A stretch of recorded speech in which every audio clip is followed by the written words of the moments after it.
Well, good morning. Welcome to Stanley Park Baptist Church. I'm going to try to speak into this thing. This morning, in case you're not familiar with these three words, Evangelical Fellowship of Canada, I want to give you just a quick rundown, and then we're going to watch a short video that will kind of fill in some of those blanks, and then I'm going to welcome our guest speaker, who we are very pleased to have with us this morning. Paul and his wife Heather, welcome, all the way from St. Catharines this morning. Stanley Park Baptist, we are a proud affiliate member of the Evangelical Fellowship of Canada. The EFC offers trusted research and analysis to help evangelicals think through the issues of our day, and the issues are many. The EFC encourages dialogue on the application of biblical principles through study guides, background and position papers, fact sheets, government submissions, and factums. Some of its most visible institutional parts include the Center for Faith and Public Life in Ottawa, the Center for Research on Canadian Evangelicalism, their flagship magazine, Faith Today, which there are copies out on the table in the back for most of us this morning, if you're one of the lucky ones to get one. Leaders from various like-minded ministries partner in self-commissioned and self-directed roundtables and forums, which are facilitated on the EFC Ministry Partnerships platform. And so today we are very pleased to welcome Reverend Paul Hilsden, who is representing the EFC here today. Paul worked in retail and the insurance business before answering the call to vocational ministry. Upon completion of his theological education, Paul pastored for 16 years in a variety of roles, including as lead pastor in Stouffville, Ontario.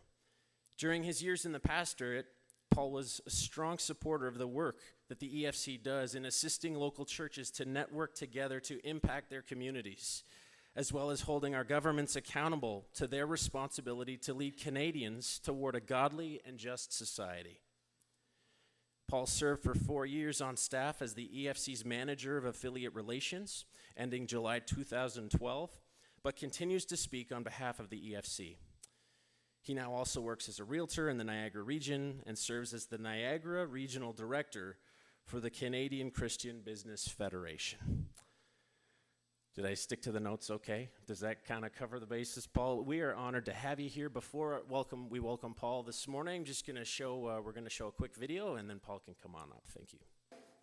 It's great to be with you this morning, and thank you, Pastor Gary, for inviting us to be here with you today, and for giving a bit of a description of how many of you already knew before Gary spoke.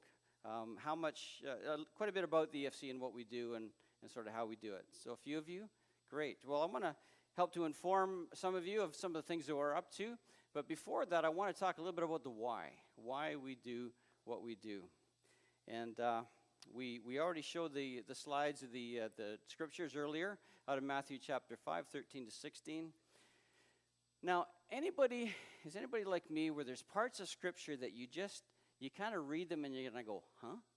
Like, what does that mean anyway? Anybody? Am I just the only one, or is a few of you that also there's stuff that you just don't quite get, right? Some terminology, some phrases, and there's a couple of them in the scriptures that we read this morning, and I think it's because so long ago the scriptures were written. They were written in a Middle Eastern context, not in the Western world kind of way we think and understand things, and so it can be quite confusing, and we can skip over some passages of Scripture, sort of smooth over or read over parts that don't quite make sense, and we just keep on moving because there's no one there to explain it to us. Now, how many of you would recognize where this particular line from a very well-known hymn comes from?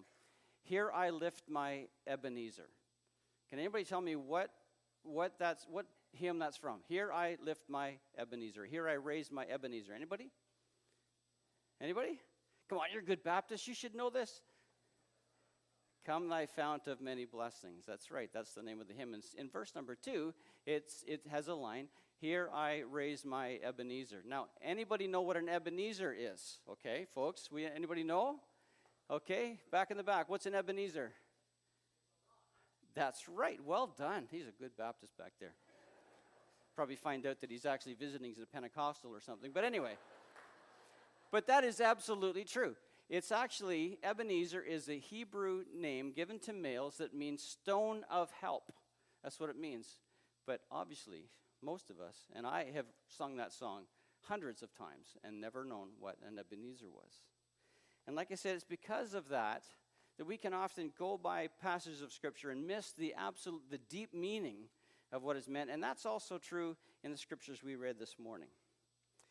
In Matthew chapter 5, verses 14 and 15, we saw it earlier. You are the light of the world, Jesus said. A city on a hill cannot be hidden. Neither do people light a lamp and put it under a bowl. Now, why would he talk about a city on a hill? What does that mean, a city on a hill? Well, anybody ever visited Jerusalem? Anybody been to Israel and you've seen? Well, Jerusalem their buildings in Old Jerusalem are made of a particular type of limestone called Jerusalem stone. And when the sun is shining, either it's sunrise or sunset or any time of day, it just glows. It absolutely glows. And so the people, when Jesus said, you are the light of the world, when he said that you are a city on a hill, they would have automatically known he's talking about Jerusalem because it was on a hill and it would just shine. And even at nighttime when sun was down, the lamps in the windows of the old city would actually light up this beautiful gold color. And they would have known exactly what he was talking about. And then, earlier, he talks about salt of the earth. He says, you are the salt of the earth. Now, salt back then had a lot of uses, just like it does today. It preserved meat, it healed wounds, it added flavor. And today, it's still used for many of those same things. It's even, by the way, last night, if you ever go to St. Catharines, make sure you go to Avondale Dairy. Avondale Dairy, just outside of St. Catharines, has got the best ice cream you'll ever eat. And we were there last night. And do you know that salt is used to make ice cream freeze? Anybody know that? That's one of the uses of salt. And in Jesus' day, it was also sometimes used as currency. Sometimes Roman soldiers would be paid, actually their wages, in salt. That's how precious salt was. Now, we think of salt in different ways. Anybody here like potato chips? Anybody? Come on, admit it. Potato chips, nachos, Tostitos, or salt and vinegar, my favorite, Miss Vickie's.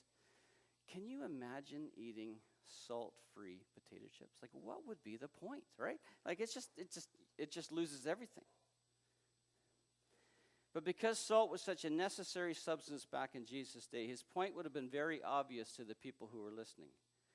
Jesus was saying, not only are they supposed to be the light of the world to direct people to God, and the light of the world to help people see their way, but also he wanted them to be salt of the earth, and salt would bring flavor.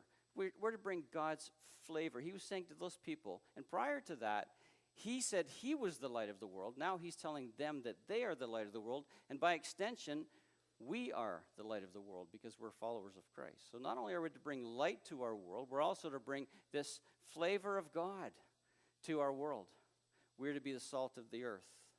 Also, we're to bring healing. Pastor spoke and prayed about healing this morning. Our job is to bring healing to our world.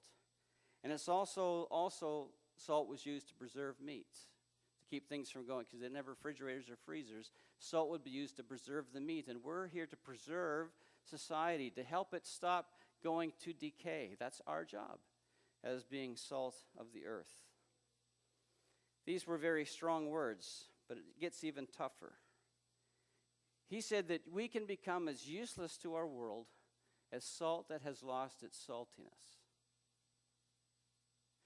He said that if salt loses its saltiness, then it's of no use but to toss it out on the ground and trample on it. Now, how would salt become salty, or how would salt become unsalty? Today, our sodium, our pure salt, actually can never become unsalty. It can change forms and so forth, but will always be salt. Sodium is a stable compound, but not true back then. In Jesus' day, the salt that they had, they would get from salt marshes. And in the salt marshes, there was lots of other impurities in it, and they would use the salt as long as they could, and then eventually it would lose its saltiness. And do you know what they did with it? They would actually take this unsalty salt that used to be salty, and they would actually throw it on the ground, and it would work with the ground. It would actually harden it up, make it like a road. It was almost like cement. And they would also take the salt, and they would spread it on the rooftops to make them stop leaking. And rooftops were actually also used as a place to meet, a place for kids to play. And so you can sort of get the idea here that what Jesus was saying, once your salt loses its saltiness, it's going to be tossed out, and guess what? People will walk on it. Are you getting a connection this morning? That if we lose our saltiness, if we stop being that flavor of God, if we stop being that healing presence in this world, if we stop being the people who stop or slow down the decay of our world, then people are going to walk on us. Secular society will actually trample on us. Do you feel these days with how things are shaking, how things are changing, how values are changing, how the laws are changing? Do you sort of somehow feel as though we're kind of underneath being walked on? And that the biblical values that our nation was formed on actually being walked on, trampled on, just as Jesus predicted. We are to be the light of the world, to shine a spotlight on Jesus, to light up darkness and expose evil. But these days, evil is reigning. We're to be the salt of the earth, to heal, preserve, and flavor. But instead, it seems as though society and the values of a secular society are actually what is winning these days. And so I feel as though these words are very important to us today. Now, I know that I came here to talk about the EFC. I came here to talk about our organization. So why am I talking about what you and I are to do? Well, you and I can be salt and light. We can be salt and light in our families. We can be salt and light at our jobs, in our workplace. We can be salt and light at school and in our social network. We can be salt and light. We can stand up for these values. We can bring light, and we can bring flavor, and we can bring preserve to our networks of people where we live. But there is a place where we can't do that, and that's in our government. That's where the policies and the laws that shape our world today and will shape our world for your children, for your grandchildren, for your great-grandchildren, they are forming society. The values of society are being formed at the highest level of government, where you and I just we can't go. We don't have opportunities to do that. The Evangelical Fellowship does. And as Bruce mentioned in the video, for over 50 years, the Evangelical Fellowship has been, through the things that your pastor mentioned, parliamentary committees and research papers and all sorts of things that the EFC does to influence our government, to help them to see what are the implications of the decisions that they make. Folks, parliamentarians, elected officials, they're just human beings just like us. They're just like us. They're just human beings trying to do their best in the best way they know. But not all of their decisions are wise, and a lot of decisions that are made actually end up hurting society, not benefiting society. And so the Evangelical Fellowship of Canada is there to show them what would be the implications, the long-term implications and consequences of the decisions that they're making when they're making laws.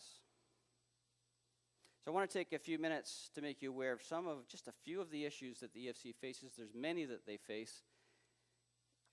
Trinity Western University School of Law. How many of you heard about this? The Trinity Western University, lots of you, thank you. Trinity Western University, a Christian faith-based private university, wanted to start a law school to train up lawyers in a context, in a Christian faith community. And there was so much opposition by the different legal societies across Canada that they actually had to go right up to the Supreme Court to try to argue that they should, as a faith-based, private, not government-funded, private university, be able to make decisions as to how the students in this law school would live their lives in terms of their sexual orientation, in terms of how, they said that you have to sign an agreement that says that you agree to live and your sexual activity would be confined to marriage between a man and a woman. Anything outside of that was not allowed while you're a student of the school. Well, that caused such an uproar in our secular society that it actually went right to the Supreme Court of Canada. And unfortunately, as you know, the Supreme Court of Canada just recently ruled that Trinity Western could not have this law school if that was going to be a requirement of their students. Private, not government funded, faith-based school, being told that they cannot have their faith values reflected in the obligations and the behavior of the students. That, folks, is a sad day in Canada. A very sad day. Now, Trinity Western University, you may know, have decided that they are going to take away that obligation, that restriction. It would be easy for you and I to judge them and say, well, they shouldn't have done that. They're just rolling over. They're just capitulating. But there are so many things at stake here. So many things. The implications for their education program as they train teachers could be at risk if they continued, if they actually didn't make this change. So this is what they said. They said, in furtherance of our desire to maintain Trinity Western University as a thriving community of Christian believers that is inclusive of all students wishing to learn from a Christian viewpoint, that's important, an underlying philosophy, the community covenant will no longer be mandatory as of the 2018-2019 academic year with respect to admission of students to or continuation of students at the university. So that was sort of a sad day. You know, and it's a sad day for Canada, when Christian organizations and Christian educators cannot have their own policies and values within their own faith-based private schools. Second one, medical assistance in dying. You know all about this, euthanasia.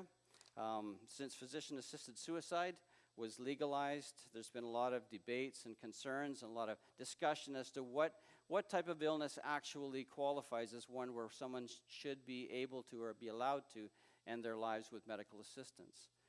What ages, what age of people should be allowed to have that done and so forth. And so there's been all sorts of debate about that. It's still very murky. But one thing is absolutely clear, that the Ontario College of Physicians and Surgeons has demanded that physicians must either assist in the death of a patient who has requested it, or they must refer to another doctor, another medical professional who will. Now, the doctors that I've talked to and the doctors who have talked to the EFC have said that as far as they're concerned, if they would refer to another doctor who will do it, it's just as bad as doing it themselves. Their consciences don't allow them to agree to this, because they believe that human beings are made in the image of God, and we're not the ones that should decide whether people live or die. So the Christian Medical and Dental Society of Canada challenged this policy in court. It went to the Ontario Superior Court. The EFC, again, just as they did with the Trinity Western University deal, they intervened in the court case, representing you and I as evangelicals. Remember I said that there's places we can't go. We can't go to the courts and argue in favor of Christian values, but the EFC can, and they do. And so they did that. The case was heard by the Ontario Superior Court in June of last year, and then in January of this year, they ruled against the Christian Medical and Dental Society and said no, doctors, regardless of their convictions, regardless of their consciences, will have to either perform the medical assistance in dying, or they will have to refer. Again, these things were illegal before. Euthanasia was absolutely against the law. People went to prison when they performed compassionate euthanasia, and now our government, our medical community is forcing, with the court's blessing, they're forcing doctors to do these or to refer. So I've given you two bad news situations. I think you will have some good news. Let me give you some good news. Prostitution. You'll remember that a few years ago, a coalition of sex workers pushed to have prostitution legalized. And so they took it all the way up to the courts, and the court decided that the existing prostitution laws that exist in Canada were not constitutional, did not conform to the Charter of Rights and Freedoms. And so basically our prostitution laws were thrown out. Now in the gap, the courts gave the Canadian government 1 year to come up with rules and policies regarding to, actually laws regarding prostitution that would be constitutional, that would actually meet the requirements of the Charter of Rights and Freedoms. And so The EFC got very busy. They produced a 23-page report where they actually educated our government on some of the ways in which different countries in our world have approached the issue of prostitution. They referred to specifically two different models. One was the Netherlands model, where prostitution is simply legalized but also regulated by the government. So you can go to the Netherlands and you can just go to like a shop and you can choose the girl you want and so forth. They regulate it. And the idea was that by legalizing it and regulating it, that somehow or other it would make everything safer for the sex workers and safer for society. But guess what? It made it worse. When they legalized prostitution, it did not make it safer. Prostitution increased tenfold, and sex trafficking increased huge. Child trafficking increased huge. So it was an utter failure. In fact, the Netherlands government is thinking very much that they are likely going to revoke it and turn back to make it illegal again. EFC also showed the government what we call the Nordic model. This was in Sweden. In Sweden, they decided, when they were faced with having to decide what they're going to do about prostitution, they looked at it from a whole different perspective. They looked at it from an equality perspective. And they said, if we legalize prostitution, then what we're really saying is that primarily females are really there for the entertainment of males. That females are not equal to the males. They said, so how can we legalize an industry that actually subjugates females and allows them to be treated in certain ways as playthings for men? We cannot do that. We cannot justify that if we believe in equality, in gender equality. And so what they did was they actually made prostitution, they stopped prosecuting sex workers. They stopped prosecuting them as they had done in the past, but they prosecute the purchasers very, very heavily. If you try to purchase sex in Sweden, you're in for a lot of trouble. You can go to jail. Your name can be printed in the newspapers. Everyone's going to know what you did. And so instead of victimizing the actual victims, they would now heavily prosecute the perpetrators. And so the EFC promoted this particular model, the Nordic model, and they asked the government of Canada to adopt this model, and they did. The Canadian government, when prostitution laws were replaced, they were replaced by pretty much the Nordic model with a few exceptions, by and large because of what the Evangelical Fellowship had proposed. I think that's good news, and that was a great victory. Now, we can't let our guard down because there are still groups who are still fighting to legalize prostitution yet again. So we need to be praying that they don't succeed in making it legal again. So those are just three examples of the kinds of things that the EFC is involved in every single day. I want to mention just a few more before I close, just a few areas that they're involved in as well. The Canada Summer Jobs Program, it's been on the news, you probably know about that, where the Canada Summer Jobs Program has been in existence for a long time, where young people can be hired during the summertime. University students, college students, high school students get jobs for the summer, and they can work in a variety of areas, camps and churches and whatnot. But they decided that, the government decided that in order for you to get funding for your church or your camp, you had to agree to a statement, a value statement that said that your church, your camp, your organization agrees with the Canadian government's values on things like sexual orientation and so forth, homosexuality, and all these things that we as a church and we look at the scriptures, it doesn't allow us to be able to say, yes, we agree. If you didn't check off that box and agree, then you didn't get funding. And so a lot of camps didn't exist this summer. A lot of churches' programs had to be reduced. So that's one. The upcoming legalization and recreational use of cannabis and the implications of that change.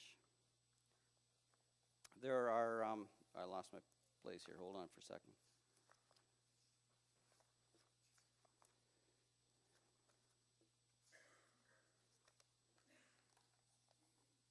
Oh my goodness. I didn't sleep a lot last night. I'll tell you why. Any cat lovers here? Well, you're not my friends today. I have a really bad cat allergy, and I ended up in a house when I was doing our real estate work. I ended up in a house for 2 hours yesterday that had cats, and I did not sleep at all last night. So that's my excuse, and I'm sticking to it. Anyway, I will very briefly run through a few more things that here we are, that we've been involved in. Poverty and homelessness in Canada. Poverty and homelessness is a huge problem that the EFC is trying to address with our government to help people who are on the streets and without sources of income, to get them working and get them proper accommodation. The continuing abortion debate in Canada, it's not going away. We continue to stand up for the rights of the unborn. Free speech in universities and colleges. Anybody know the name Jordan Peterson? If you've been following that at all. And even though he's not a believer, and yet he is actually making some very good points about how our society is being socially engineered by a lot of special interest groups that are getting the ear of our governments. And so if you get a chance, Google Jordan Peterson, read up on all of that, because it's actually very, very important. Hemorrhaging faith. The EFC did a huge study on how our young people, our youth and our young adults, are leaving the church in great numbers. At least a third of evangelical Christian youth and young adults are leaving the church and never coming back. And so we're addressing that issue. We're addressing the issue of biblical illiteracy. Many people who attend church every single week don't pick up their Bibles from Monday to Saturday. They pick them up and grab them and take them to church on Sunday. But during the week, they're not reading their Bibles anymore. How can we be salt and light? How can we know the values of Scripture if we don't read it? And also the biblical authority. A lot of Christians are starting to wonder whether or not the Bible has authority for their lives. So we're trying to address that as well. So as we look to the future, what kind of a society are we going to have? What kind of world are we going to live in here in Canada? I'm going to shock you this morning, a devastating shock. I'm a grandfather. And I know what you're thinking. You're thinking, how can a young, virile man like that, how could he possibly be a grandfather? But it is, in fact, true. 3 grandchildren, ages 7, 5, and 1. I think about what's going to be the new normal for those kids when they become adults. What's going to be normal society for them? And I think about that, and it concerns me a great deal. And so we have to, wherever we can, locally, we need to be salt and light for our world. We need to be involved with our, like we got to speak up. We got to promote the values of Scripture in our circles. We need to be praying, because this is a spiritual battle. It has been from the beginning. We need to be praying for Canada. Canada needs a lot of prayer, because these are spiritual strongholds that need to be torn down. We also need to provide. We need to provide for the work of the EFC. The EFC is completely donor-supported by churches, by denominations and other organizations, but also, by and large, by people like you and me who believe that they do a good job and need to continue to be a voice for evangelicals. And so I'm asking you this morning to seriously consider what you can do, whether it's a one-time gift or a regular thing that comes out of your bank account, whatever it is, to help us to continue to do, because these court cases are extremely, hundreds of thousands of dollars per court case, and we really need your help. Before I step down, I want to just mention that there is a table out there with lots of resources. Faith Today is our magazine that you can pick up a copy. There's lots of them there. We'd love you to take one home. Booklet on euthanasia and palliative care. This is a good response to the medical assistance in dying. Instead of taking the easy road and just actually taking people's lives to make it more convenient, there's a great report in here how we can make our end-of-life care better. Pornography, battling pornography. Pornography is a huge problem in our society today. It's destroying young men's values. It's making it difficult for them to actually get married and have a normal relationship with their spouse because of how their minds have been twisted by pornography. You can grab a copy of that. Canada Watch is our 4 times a year. We have a newsletter that goes out, and this one is about youth research. Will help young people keep their faith. So it's in response to the hemorrhaging faith. Now, there's a little thing you can fill out here, little slip you can fill out here. This is if you want to get weekly updates by email from us, you can just fill this out, your name, your email address, and so forth, and we will send you by email a weekly update on what the EFC is doing and what you can be praying about. It does two things for us. One, it informs you, and secondly, we sell your personal information to... No, we don't do that. We don't do that, I promise you. So again, thank you, Pastor, for the opportunity to come and share. Feel free to come back to the table, and if you have any other questions, I'll be sure to try to answer them for you. God bless you. Thanks.